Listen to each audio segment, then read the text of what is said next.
Dans la vidéo suivante, j'aborderai en détail la question du trou de la sécurité sociale et de la dette de la sécurité sociale.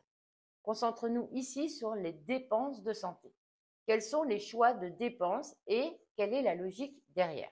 Comment ça marche? C'est avec les ordonnances Juppé de 1996 qu'apparaissent les instruments qui permettent à l'État de diriger la sécurité sociale et donc de décider comment se décomposent les dépenses de santé. Le premier instrument, ce sont les lois de financement de la sécurité sociale votées au Parlement tous les ans, le fameux PLFSS. Le PLFSS détermine ce que l'on appelle l'ONDAM pour Objectif national de dépenses d'assurance maladie. Cette politique est déployée à travers les ARS, les agences régionales de santé, qui sont comme des préfectures de santé. Et ça change tout. Ce n'est plus une logique d'adaptation à des besoins de santé. C'est une façon de dire, voilà, on a tel budget, il faut que ça rentre, et on a eu à le subir pendant la crise sanitaire. Ça revient à dire que, passé un certain stade, l'augmentation des dépenses de santé ne serait pas acceptable, car impossible à financer ou liée à une forme de surconsommation, de fraude, le retour du paternalisme et de la défiance sociale. La conséquence directe, c'est d'imposer une priorisation des prestations en séparant ceux qui ont des droits des autres. À l'inverse, quand les caisses sont gérées par les intéressés, la tendance sera d'universaliser l'accès aux droits. On fait passer la devise initiale de la Sécu, chacun cotise selon ses moyens et reçoit selon ses besoins, à chacun cotise selon ses moyens et reçoit selon son niveau de risque. Aujourd'hui, on est dans une politique de ciblage. Sur quoi on choisit d'être solidaire?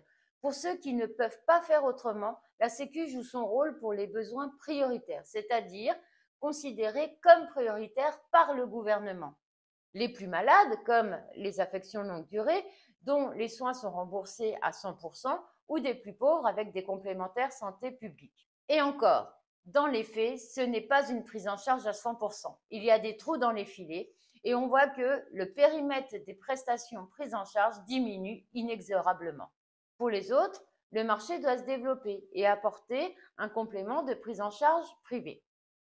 Pour les soins jugés moins prioritaires, le dentaire, l'optique par exemple, il faut repayer une complémentaire privée. J'y reviendrai dans une prochaine vidéo. C'est pour ça qu'il ne faut pas croire que moins de cotisations égale plus de salaire disponible. On perd plus que ce qu'on croit avoir économisé.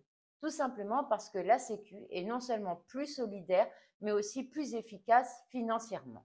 On entend une petite musique selon laquelle il faudrait responsabiliser les gens dans leur consommation de soins de santé, comme s'il y avait un abus, que le système n'était pas soutenable. Il faut combattre cette version infantilisante et malhonnête. Et ça, c'est pour une raison très simple. On voit que la logique de l'État est une logique de couverture de risque, plus que de réponse à un besoin. Or, on va vieillir, on va tomber malade.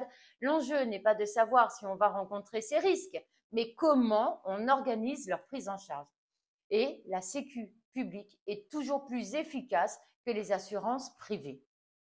Une autre lecture est possible, qui consiste à mettre les besoins de santé au centre de la question et ensuite à repenser la question des ressources et de la façon d'atteindre l'équilibre budgétaire.